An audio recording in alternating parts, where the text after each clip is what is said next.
Welcome to the Seven Figure Leaders podcast. This podcast was created to celebrate the success stories of seven-figure business owners, giving them a platform to share their insights and lessons learned in order to inspire other business owners. As well as that, it's an opportunity to build new connections. So if you're a seven-figure business owner or someone who works with seven-figure business owners and you're looking for introductions to potential stakeholders, strategic partners and clients, I'd love to hear from you or have you on as a guest and see if I can help make those connections for you. Just go to synergycfosolutions.co. That's synergycfosolutions.co and click podcast. And there you'll find the link to apply.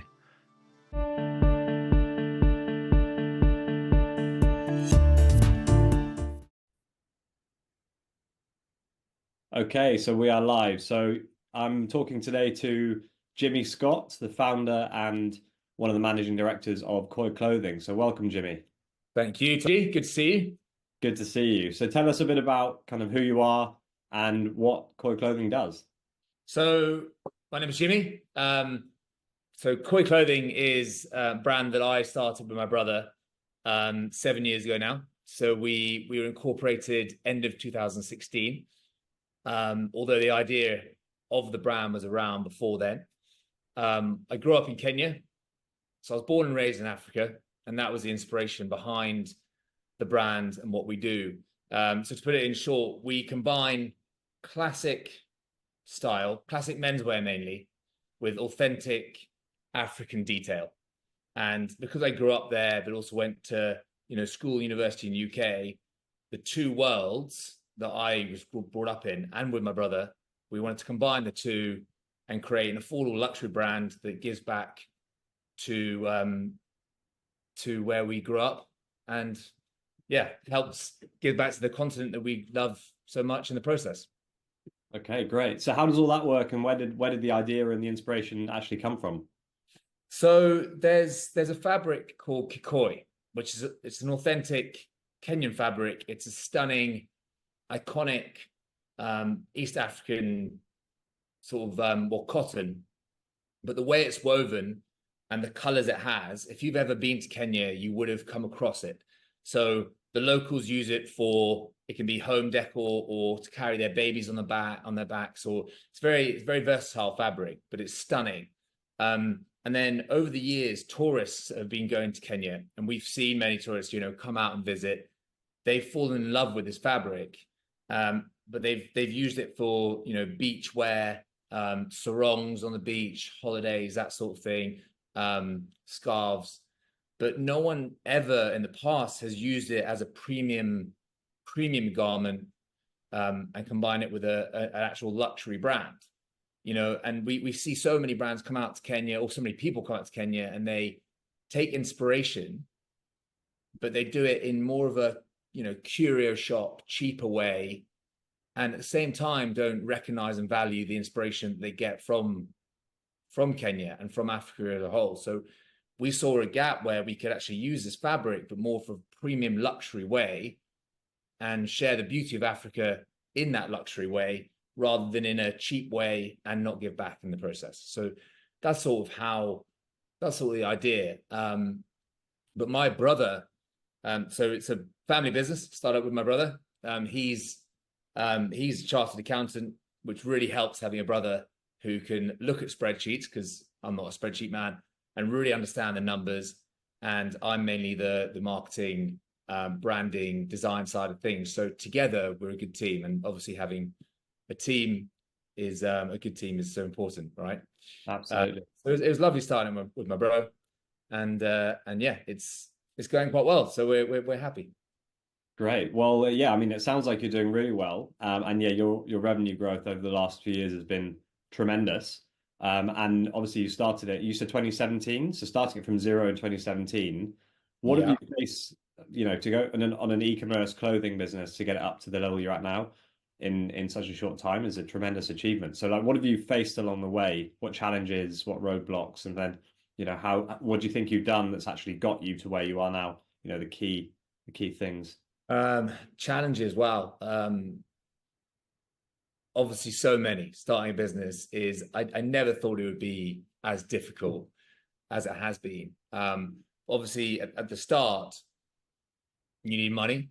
Obviously when you're doing a fashion brand, you need to buy stock up front before you sell it. So you need that upfront capital, right? Which we never had, but we put all of our savings initially, which I think was our bit of our christening money, bit of whatever, but I think it was about £9,000 between us that we'd saved, in it, like up to the point where we could put that into our first batch of blazers. And we didn't stripe Kenyan Koy blazers, but we were new into an industry. So the challenges of going to an industry we didn't really know the ins and outs was the mistakes you make at the beginning were crazy. I mean, we didn't realize, for one, quite a funny story, is that Kikoi fabric, when it gets wet, it shrinks. Little things like this, right? And that's, so we made these beautiful, nice fitting blazers, but they were made in Kenya at the time, actually, when we first started. We flew them over to UK, and the idea was to sell them and then make more, and we're gonna go big. Let's do it. Yeah. We sold our first batch of blazers, you know, and at that point to friends and friends of friends and stuff like that. And what we didn't realize is that actually when it rained, they shrunk, and they had lining, so the lining would come out. It was like, and obviously I don't like to say that because it shows not the best quality product, but that was such early days, and you have to learn from that. And doing it ourselves made us really learn. And we took the hit, and we're like, oh God, okay, now we need to really figure this out, how to make high quality product. So we found a way to then, now we pre-shrink the fabric before it's made, so it doesn't shrink when it's actually as a garment. All those things you overcome. And because we did it all ourselves, we've learned from our mistakes. But making those mistakes obviously make you better in the future. Raising money was a very interesting time for us. So we actually got investment from a hedge fund to begin with. And so we both had full-time jobs. So this was a massive challenge because we were trying to launch a business while having full-time jobs. So, you know, we go to the office from 9 to 5, 9 to 6, say. So we were doing, you know, 2 hours before, 2 hours after every day, trying to launch something without much cash. But my previous job before this was, I was marketing manager for a private members club in London. And I remember there was a random Friday where I got an email from CNBC. Do you know the broadcasting company in the US? Yeah. Random email. And this was a lesson I learned as well, is never ignore something. Just always try and look for an opportunity in everything you get, because this changed my life, generally changed my life. Got this random email saying, do any of your members have a startup business that they'd like to apply for a TV show? And it was called Pop-Up Startup. And it was sponsored by Alibaba.com. Do you know Alibaba? Yeah. Obviously, huge in manufacturer sourcing and everything, mainly in the Far East. So they said, do you have any members that would like to apply for our show? And I was just there on a Friday, you know, actually a bit hungover because, you know, I was 25, happened to have a mate's birthday night before. And I just went, you know what, I'm going to just be bold here and go and email back saying, yes, I have a business on the side. And it's like, it's going to be the next biggest clothing brand. So they're like, oh, we'd love to talk to you. Before I know it, 2 weeks later, I was pitching the brand on TV to judges, a panel of judges. And then they flew me out to China and gave me £20,000 of seed money to get a first batch of product made, bring it back, do a pop-up. And the whole TV show was, you go out to China, you get some product, you come back, you show the judges what you've created, and you hopefully win some money. I didn't win, but the process taught me so much. And then we actually, my episode went out to 17 million people watched it. Wow. And it was actually on Emirates. So you could watch it on Emirates. And obviously a lot of business people fly Emirates. So we actually got a lot of investment. We got a lot of investment interest from the show going out. And one happened to be a hedge fund owner in London who said, I'd love to meet you guys. And then that sort of how we overcame the initial funding part. Mm-hmm. So you got the funding in, and we're like, okay, we're ready to go. Like, we can quit our full-time jobs and we're going to be millionaires. Obviously, it's not that easy. So we got all this money and said, right, we can be a premium brand now. Let's do a photo shoot for £8,000 in Kenya. Let's fly models out. Let's do all this. Let's make this big show. What we didn't realize was actually we didn't have the experience or the customer base or the established brand yet to actually become to that premium brand that we wanted. So we spent all this money, quit our full-time jobs, and before we knew it, we were out of the money. Well, we were losing the money, and we needed to raise more. So actually, what I learned from that is I probably would have stayed in a full-time job longer and grafted longer, and not spent that money. And I probably would have taken my time more. I would have said, right, let's go. Let's just breathe here. Let's take a step back. You don't need to do an £8,000 photo shoot to try and look like a certain brand. You can just you can take your time a bit more and perfect the product. I think the product quality was the key that we didn't actually have nailed down at the time. So we had to raise more money, which we did, and we did crowdfunding, which was another challenge that we overcame. And just doing it ourselves over the years has made us learn so much. Wow. Okay. I don't know if that answered your questions, but yeah, it's a huge amount there. So those earlier problems that you came across with things like cash flow, you partly solved those with the external investment from the investors. Do you still have problems with cash flow, or how do you manage the finances? Obviously, your brother's an accountant, but how do you manage cash flow issues, for example, at the moment or now? I think you always have cash flow issues, because it's controlling the stock, obviously, and with fashion you have quite a lot of variance in sizes, for example, with the product. So say you order 200 shirts, you can sell out of a lot of the best-selling sizes, but you're still left with a lot of product there, right? Yeah. But you can't buy new product until you sell that product. So everyone's like, well, why don't you just discount that product? The problem is then you're like, if you discount that product, you're now devaluing your brand. Yeah. So where's the balance there? Because you can't just put it all on discount and then you're like, okay, fine, now I'm cash flow happy, buy new stock, but no one wants to buy my new stock at full price because they know they can get it discounted. Now my brand's being devalued. It's catch-22, isn't it? It's catch-22. Yeah. That's a really tough thing to get over. So over the years, I think we learned to start small if we can. So the minimums, buy minimums, even if you sell out quickly and you said, I could have ordered more and sold more, you have the cash flow and you're still in business, and the anticipation of people knowing that your product sells out creates demand, right? So they're going to now, when it comes in next time, they're going to buy it because they know it's going to go out of stock. So it's never a bad thing to be sold out. It's a good thing, actually, mentally, if you think about it. So what we've started to do is have, yes, the things that we know are going to sell out, boom, our best-selling products, we'll order a bit more. But when we launch a new product to control cash flow, we actually launch it in limited runs and try and just get it sold out as soon as possible. We'll even do pre-orders, for example. So we're launching a new product, we'll bang on about it 6 months in advance before it's launched, make sure we get orders in early, and then we launch it, sold out as quickly as possible. And then we don't have to worry about that cash flow issue. And then people want it, the demand's now risen.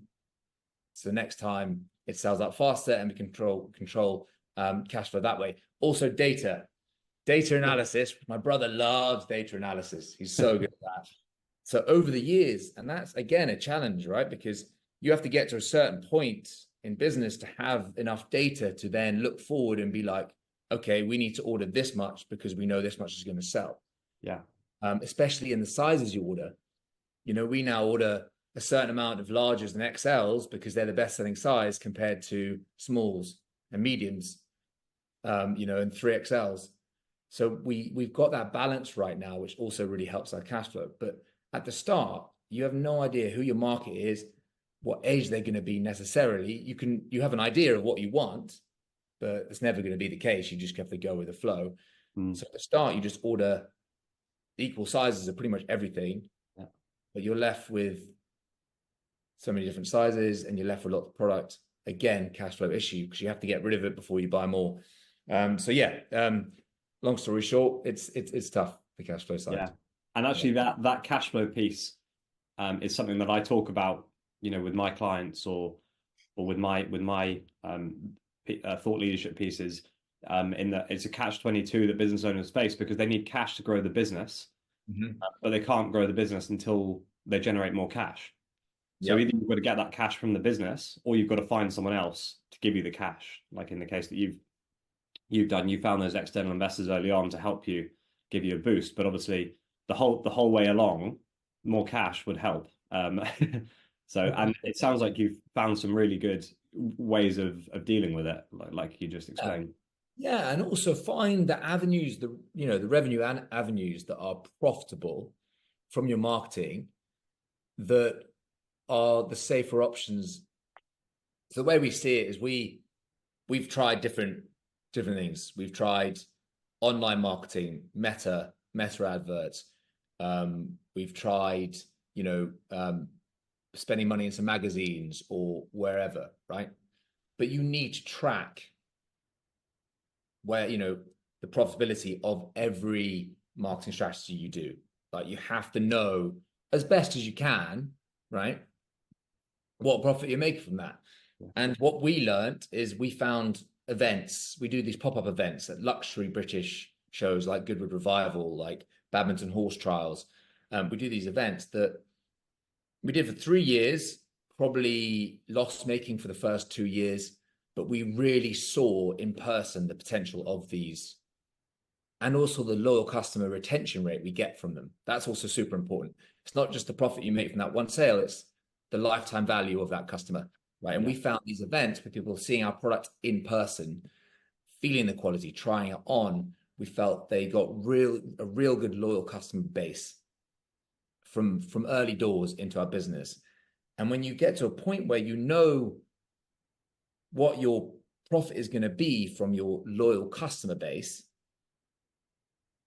and then you can spend profits on risking other avenues of marketing rather than spending losses and risking losses on those avenues, which we've done before, which obviously is not a good idea.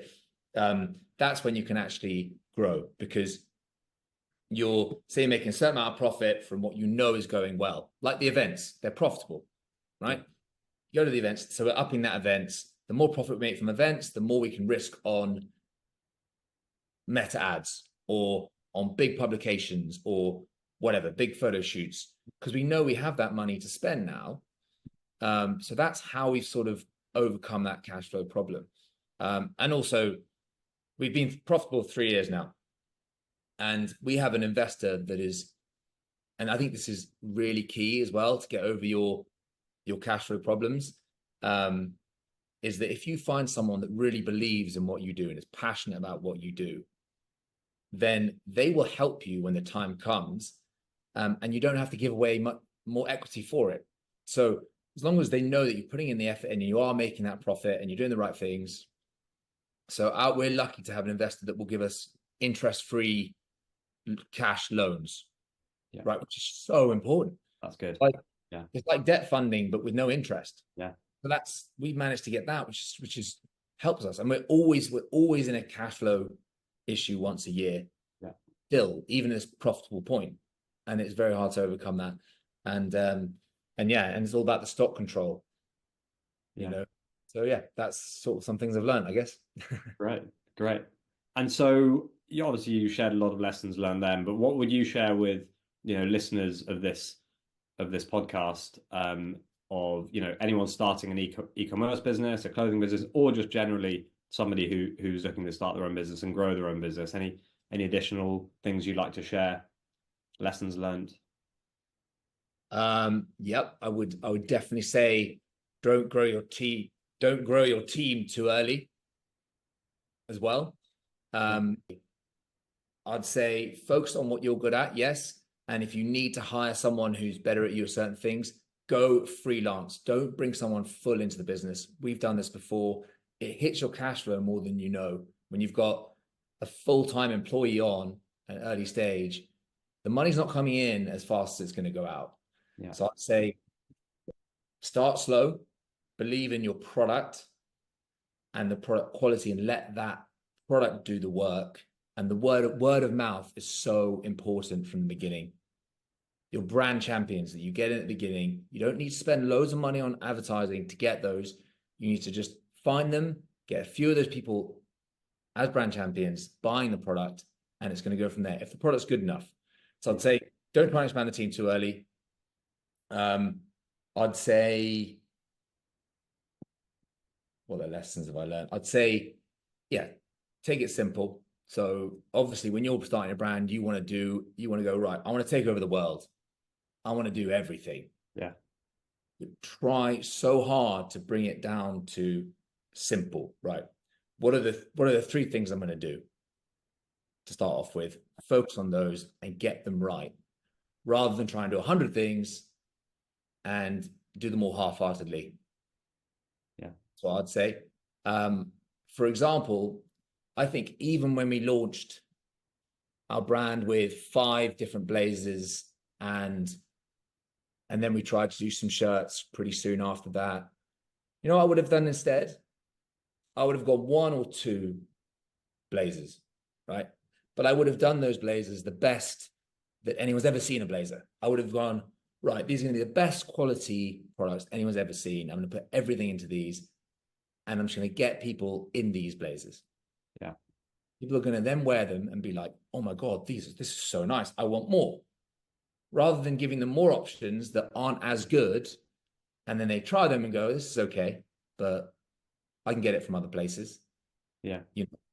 So that's what I would have changed at the beginning as well. Is really, really focusing on the simple things, but making them really, really, really good. So yeah. Perfect. And so what's next for Koy then? What are the growth plans? What's the long-term vision? So we'll take over the world, obviously. Join the club.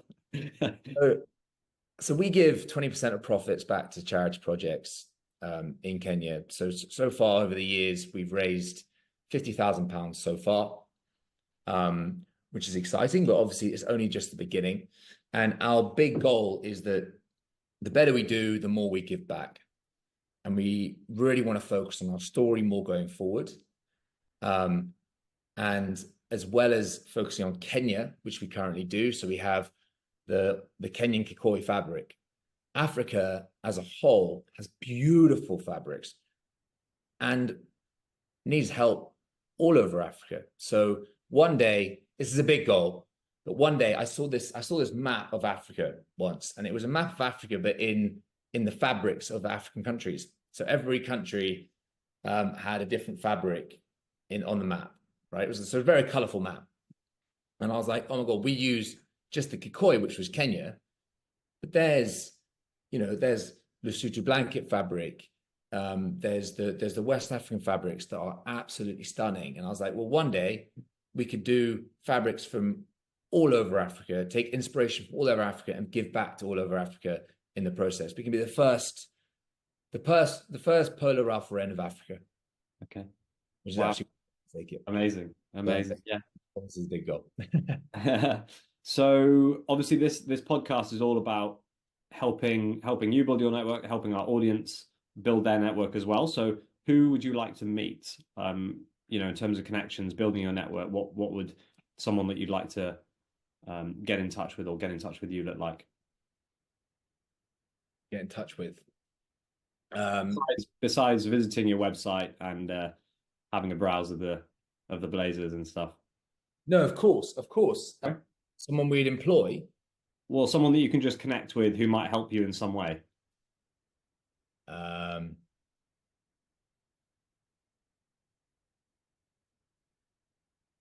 Someone we connect with.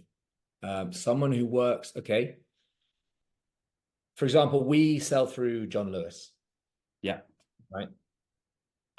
We partner with John Lewis and it's been fantastic. But we want more distributors like John Lewis like a US version of John Lewis, right? Like Macy's, or I would love to meet someone who, even a buyer or someone who's worked with brands in the US or in the UK, like Harrods, Selfridges, meet someone who works in that space, who has some contacts, and also can teach us how to get our brand with those brands as well, with those companies. So someone who worked in the fashion industry, who has those contacts, I think that would be super important.